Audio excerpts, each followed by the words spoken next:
दीर्घ आयुष्य के साथ में शुभ दीर्घ आयुष्य जुड़े तो वह अधिक महत्वपूर्ण बन जाता है। और शुभ दीर्घ आयुष्य वह होता है जिसके साथ सत्यम, शिवम और सुंदरम की युति जुड़ जाती है।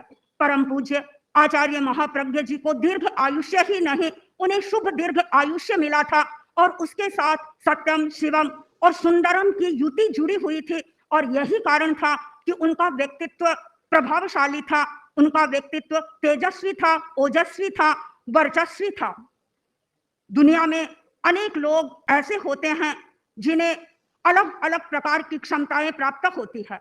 कुछ लोग ऐसे होते हैं जो प्रवचन कर सकते हैं किंतु लिखने के मामले में सर्वथा असफल रहते हैं। और कुछ लोगों के मस्तिष्क में स्फुरना होती है, वो लिखने में निष्णात होते हैं किंतु वक्तृत्व की दिशा में शून्य होते हैं। कुछ लोग ऐसे होते हैं जो सिर्फ गीत बनाते हैं, गाते नहीं हैं। और कुछ लोग ऐसे होते हैं जो कवि होते हैं, कुछ प्रवचनकार होते हैं, कुछ ऐसे भी हो सकते हैं जो दार्शनिक हो, कुछ लोग चिंतक या विचारक हो सकते हैं।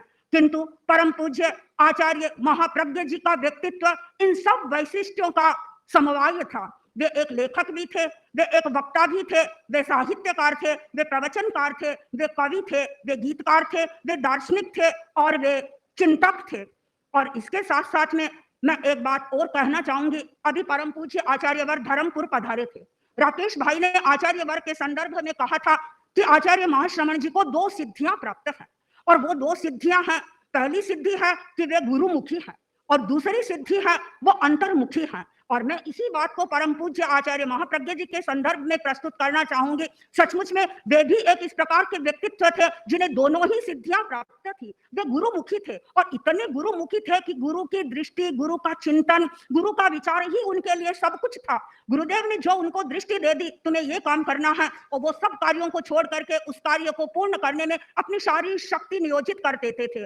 गुरुदेव ने का जो संकेत मिल गया उस कार्य को करने के लिए वे तत्पर हो जाते थे। और कई बार लोग जो देखते कहते कि आचार्य महाप्रज्ञ, युवाचार्य महाप्रज्ञ जी और आचार्य तुलसी दोनों एक हैं। और सचमुच में हमने अनुभव किया कि वे 2 शरीर तो थे लेकिन उनकी आत्मा एक थी, उनमें तादात्म्य था। वे दोनों तन्मयता की अनुभूति करते थे, अभेदानुभूति की अनुभूति करते थे। एक बार मुझे याद है, उस समय में चंदनमल जी वैद्य वित्त मंत्री थे और वे युवाचार्य महाप्रज्ञ जी के दर्शन कर रहे थे। और दर्शन करते ही उन्होंने कहा कि आपके और आचार्य श्री तुलसी के बड़ा तालमेल है।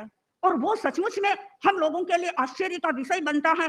आश्चर्य का विषय इसलिए बनता है कि आप जैसे प्रतिभा संपन्न व्यक्ति, आप जैसे मेधावी व्यक्ति आचार्य तुलसी के प्रति इतने समर्पित हैं और फिर आप में तालमेल इतना अच्छा है। तुरंत युवाचार्य महाप्रज्ञ जी ने कहा, तालमेल तो वहां होता है जहां 2 होते हैं, हम 2 नहीं हैं, हम एक हैं। और सचमुच में वे दोनों ही अपने आप को एक ही मानते थे। जो एक का चिंतन होता दूसरा उसको महत्व देता, यानी एक दूसरे की विचारधारा, उनकी वेवलेंथ समान डायरेक्शन में आगे बढ़ती रहती थी। तो मैंने अनुभव किया कि सचमुच में वे गुरुमुखी थे। और दूसरी बात उन्होंने बताई थी कि वे अंतर्मुखी हैं। आचार्य महाश्रमण जी अंतर्मुखी हैं, सारा कार्य कर रहे हैं लेकिन अपने भीतर में रह रहे हैं। और यही स्थिति आचार्य महाप्रज्ञ जी की थी। वे सब कार्य करते थे, अपनी सारी जिम्मेदारियों का सजगता से पालन करते थे और जो लोग आते उनसे बातें करते, बातचीत करते, उनकी समस्याओं का समाधान करते। लेकिन पूरी भीड़ में भी उन्हें ऐसा अनुभव होता, मैं अकेला हूं, मैं अपने भीतर में हूं। और इसीलिए उन्होंने अपने इस चिंतन के आधार पर एक सूत्र जनता के सामने प्रस्तुत किया कि रहो भीतर, जीवो बाहर। यह उन्होंने अपना आदर्श बना लिया था। निःशेषम का सूत्र उनके जीवन के साथ में अनुस्यूत था। वे अनेक प्रकार के कार्य करते थे लेकिन किसी कार्य का अपने पर भार नहीं रखते थे। एक बार एक व्यक्ति आया, आचार्य से पूछा कि आप इतने प्रकार के कार्य करते हैं, एक दिन में कम से कम 3-4 पुस्तकें लिखाने का उनका क्रम चलता था, यानी थोड़ा थोड़ा वे हमेशा लिखाते रहते थे और साल भर के बाद में वे पुस्तकें सामने आ जाती थी। तो एक व्यक्ति ने पूछा, आप इतने प्रकार के कार्य करते हैं, कभी आपको तनाव नहीं होता है?